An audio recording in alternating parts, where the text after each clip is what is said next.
अस्सलाम वालेकुम नाजरीन, वहीद अली कादरी ऑफिशियल के साथ मैं हूं कामरान अली और आप देख रहे हैं वहीद अली कादरी ऑफिशियल। तो सबसे पहले हमारे चैनल को सब्सक्राइब करें और अगर वीडियो पसंद आए तो वीडियो को लाइक करें, बेल आइकन को प्रेस करें।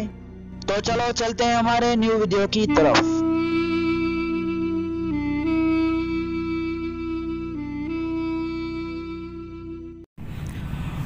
ओहे माण्हू भागन वारा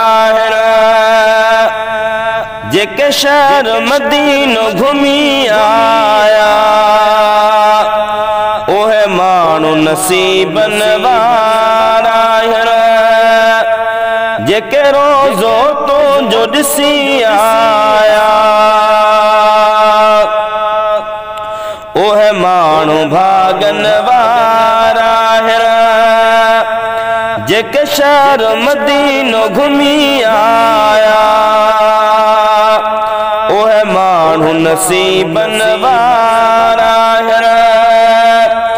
जेके रोज़ो तुंहिंजो ॾिसी आया। वाह बादल तुंहिंजी क़िस्मत अंगण आका जे वसो हूंदे। वाह बादल तुंहिंजी क़िस्मत अंगण आका जे वसो हूंदे। उहे ककर बि क़िस्मत वारा जेके तुंहिंजे अंगण ते वसी आया, उहे ककर बि क़िस्मत वारा जेके तुंहिंजे अंगण ते वसी आया। उहे माण्हू भागन वारा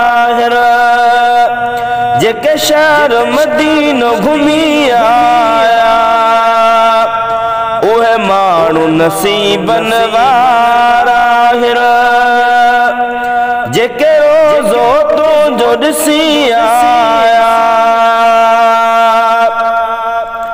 मुक़दर मुंहिंजो साथ ॾींदो देस सोहणे जिते रोज़ो रखबो।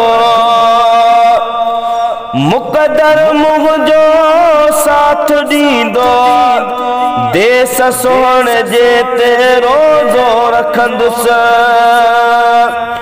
उहे माण्हू मुक़दर वारा जेके रोज़ा उते रखे आया, उहे माण्हू मुक़दर वारा जेके रोज़ा उते रखे आया। उहे माण्हू भागन वारा जेके शहर मदीनो घुमी आया, उहे माण्हू नसीबन वारा जेके रोज़ो तुंहिंजो ॾिसी आया। गुंबज़ जो रंग गहरो ॾिसी नेण पिया ठरंदा। गुंबज़ जो रंग गहरो ॾिसी नेण पिया ठरंदा। उहे माण्हू ॾाढा प्यारा जेके गुंबज़ ख़ज़रा ॾिसी आया, उहे माण्हू ॾाढा प्यारा जेके गुंबज़ ख़ज़रा ॾिसी आया।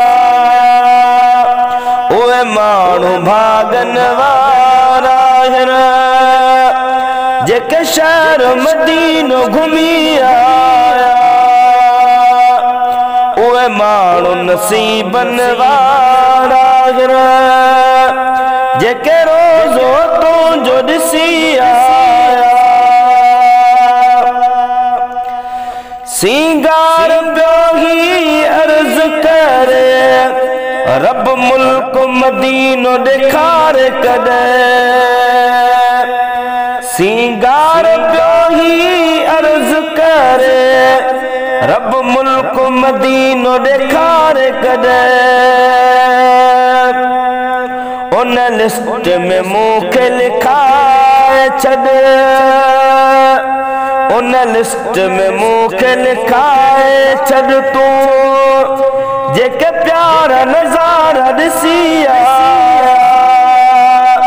उन लिस्ट में मूंखे पद लिखाए छॾ तूं, जेके न्या प्यारा नज़ारा पसी आया। उहे माण्हू भागन वारा जेके शहर मदीनो घुमी आया। उहे माण्हू नसीबन वारा